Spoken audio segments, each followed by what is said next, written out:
In this video, we will show you how to fit the timber base rails to your polytunnel. Unless you have decided to install side ventilation on your polytunnel, base rails are used to attach your polythene cover to ensure a secure and tight fit. Here are the parts you'll need. Timber base rails are 47mm by 75mm, commonly known as 3x2, and supplied in lengths of 1.8 metre, 2.4 metres and 3.2 metres long. Base rails fixed to the outside of the framework. They are attached to the framework using intermediate clamps and corner clamps. We will start by fitting the base rail down the length of your polytunnel. If your polytunnel has a slope across the width, then we suggest fitting the rail on the side that is highest first. Your foundations will have been positioned at a consistent height, and consequently, the swage joint can act as an indicator for the position of the rail. Set the base of the rail in line with the joint on the foundation.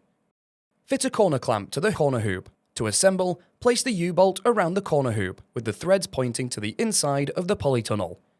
Place the tube pressing, then corner clamp onto the threads, ensuring the corner clamp wings run parallel to the width and length of the polytunnel and loosely secure in place.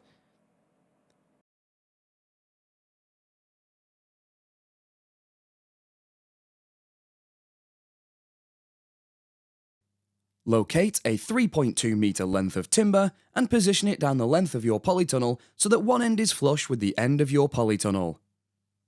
Ensure the wing of the corner clamp is in the centre of the timber, and that the timber is on the outside of the corner clamp wing, and make a mark on the timber through the corner clamp wing. Drill a hole through the timber on this mark using a 9mm timber drill bit. Push a bolt through the timber and corner clamp, ensuring the thread is on the inside of the polytunnel, and secure it in place with a nut.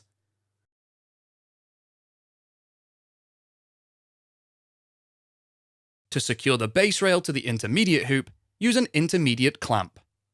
Drill a hole through the timber on each side of the hoop using a 9mm timber drill bit.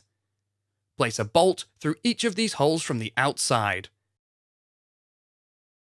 An arched pressing is placed over the bolts and secured in place with nuts.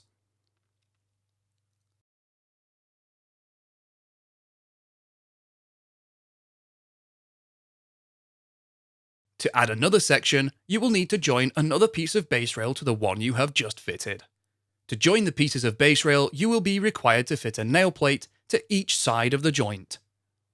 Position a nail plate equally across the joint and secure in place using square twisted nails.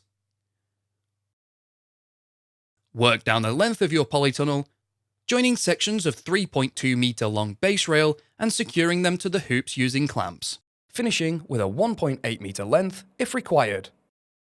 The base rail will exceed the length of your polytunnel and will be cut off later. We will now show you how to fit the base rail from the doorpost to the corner hoop, using a length of timber 2.4 metres long, but one end up to the inside of the corner clamp wing.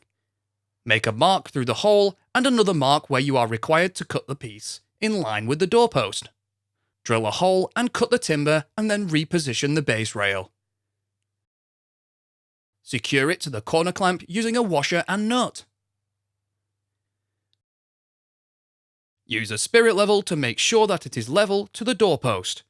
If your site is sloped, you may be required to dig out a little earth to accommodate this.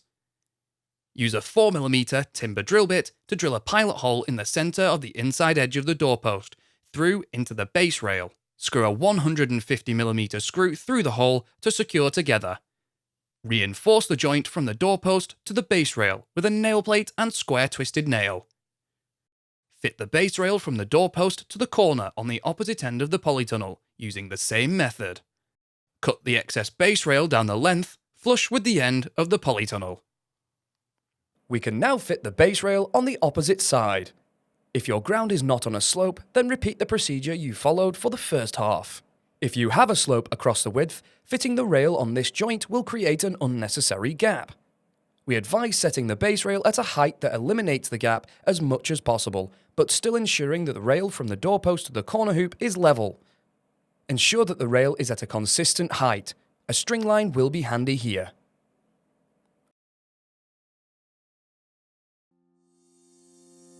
You can find more videos to help you build your polytunnel at construct.firsttunnels.co.uk. We also have a construction helpline if you require any further assistance.